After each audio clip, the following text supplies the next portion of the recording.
What if everything you thought you knew about the Bible and Black identity was only part of the story? What if Africa wasn't just a distant backdrop in biblical history, but a central stage where pivotal events unfolded and key figures emerged, shaping the spiritual and cultural landscape we know today? The Bible is full of narratives that are deeply intertwined with African heritage. Yet these stories are often overlooked or forgotten. Asterisk. In today's journey, we're going to explore the profound connections between the Bible and Black identity. We'll uncover how African nations and people played crucial roles in shaping biblical history. Figures like the wise and powerful Queen of Sheba, the Ethiopian eunuch who brought Christianity to new horizons, and even Moses' bold Cushite wife. These aren't just footnotes. They're essential chapters in the story of faith and humanity. Why is this important now? Because history shapes identity. When we see ourselves reflected in these powerful narratives, it redefines how we view our place in the world, our spirituality, and the roots of our communities. These are stories that inspire, empower, and connect us to a shared heritage that transcends time and borders.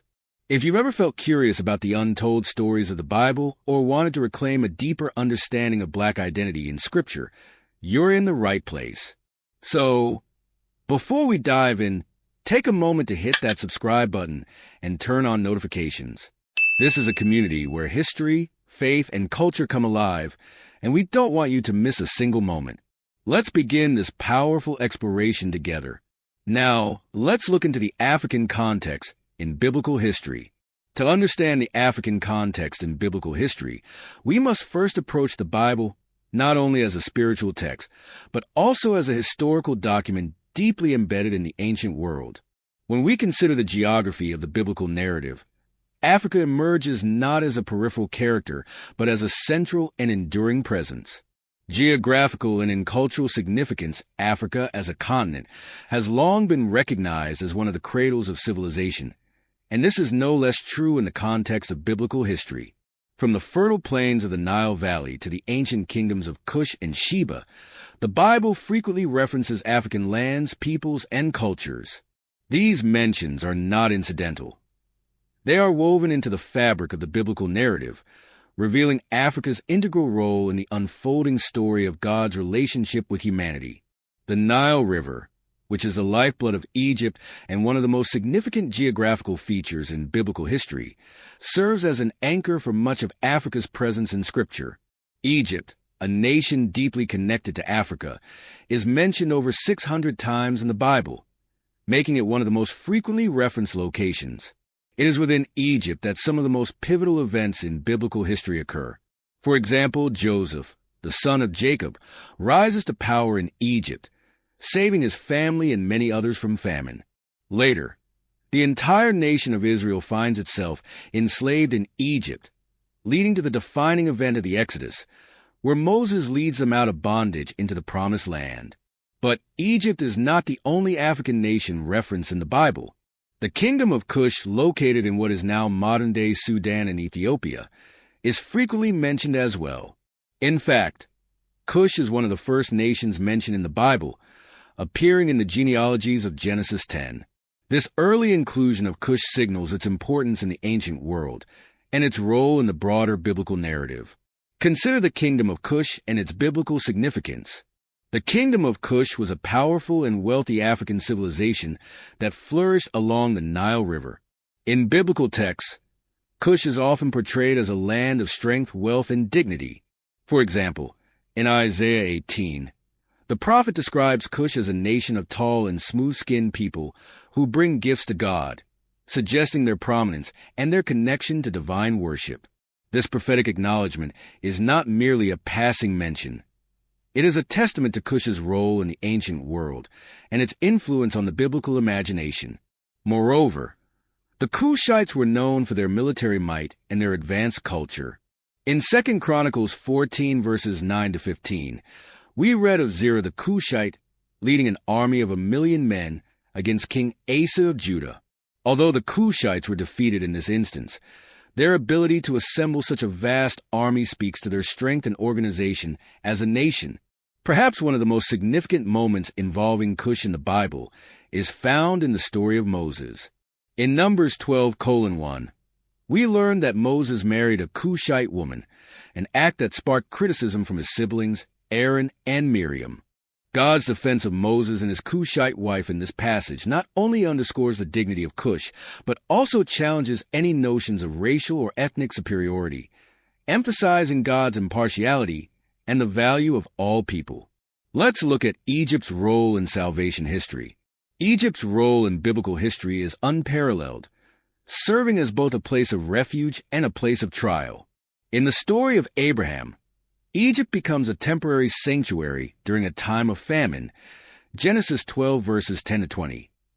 Later, it serves as the backdrop for one of the most dramatic and defining events in Israel's history, the Exodus. This dual role of Egypt, as both a land of refuge and a land of oppression, highlights its complexity and its centrality to the biblical narrative. One of the most fascinating aspects of Egypt's role in the Bible is its portrayal as a place where God's power is demonstrated. The 10 plagues, the parting of the Red Sea, and the eventual liberation of the Israelites are all events that occur within the context of Egypt. These events are not just acts of divine intervention. They are moments where God's sovereignty is displayed on a global stage, with Egypt as the arena. Additionally, Egypt serves as a place of refuge for key figures in the New Testament. When King Herod seeks to kill the infant Jesus, Joseph and Mary flee to Egypt to protect their child. Matthew 2 verses 13 to 15. This flight into Egypt echoes the earlier story of Joseph and his family, creating a powerful link between the Old and New Testaments and reaffirming Egypt's role as a significant location in salvation history. The Ethiopian eunuch and the spread of Christianity.